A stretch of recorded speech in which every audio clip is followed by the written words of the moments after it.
Jones.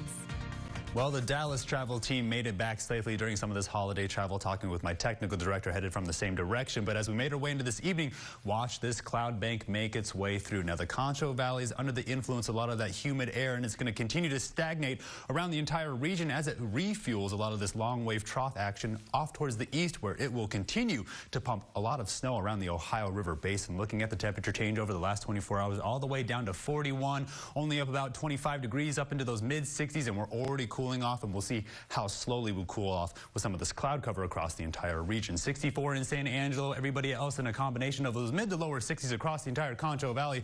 We're looking at it right now, 55 in Sterling City, 65 down there in Junction. There's our 10 degrees across the entire Concho Valley. Of course, watching that cloud cover make its way in, but we have our eye on sort of those moisture values across the entire region, seeing those dew points in those 40s, if not those 30s. We're seeing some of those drier conditions off towards the east, while the humidity indices are in those 50s all the way down to those 30s, again, making our way off towards the eastern part of the Concho Valley, where things are drying off. When we talk about the upper level pattern, really going to keep our eye on this circulation, really just hovering around eastern Canada. It will continue to pull more and more cold air into the United States. We keep our eye on this cutoff low as we make our way into the weekend, having our eye on some pretty heavy rain, but it will continue to pull all that moisture in from the Gulf Coast area, pull it all the way up into the Ohio River basin, if not somewhere around the Mississippi River Valley, and they will continue to see more snow as a result. Now, you hear around the Great Lakes where they saw about 4 feet of snow, they're going to see 3 more feet of snow as a result of some of this northeasterly action, but we have our eye on the cutoff low off the west coast, and then of course you can see more moisture making its way in off the west coast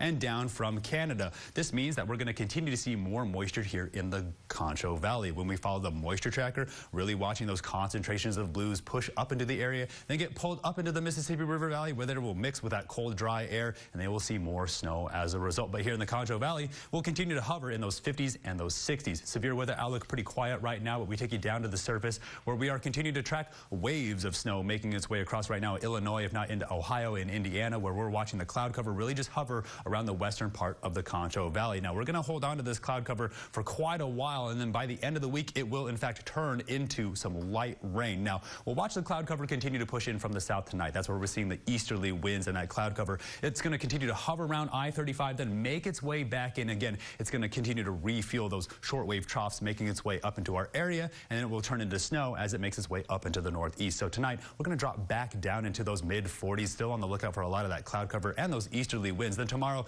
still in the 60s, and I think that's where we're about going to stay for about a week. Now, that cloud cover will turn into some light rain as we make our way into the weekend, but it's going to be pretty cooperative for hanging up any of those Christmas decorations and getting out there and capitalizing on that holiday shopping. Of course, the KSAN coat drive is going on till the end of the month, at least the end of 2024, and we'll continue to see some of those ups and downs. We make our way into those lower 50s by Friday, then we warm right back up on the second week of December, pushing back into those lower 70s. Then we're on the drop again all the way down into those mid 60s, while those overnight lows hover around those 30s and those 40s. Stay tuned, one more for the break. You're watching KSAN News at 5.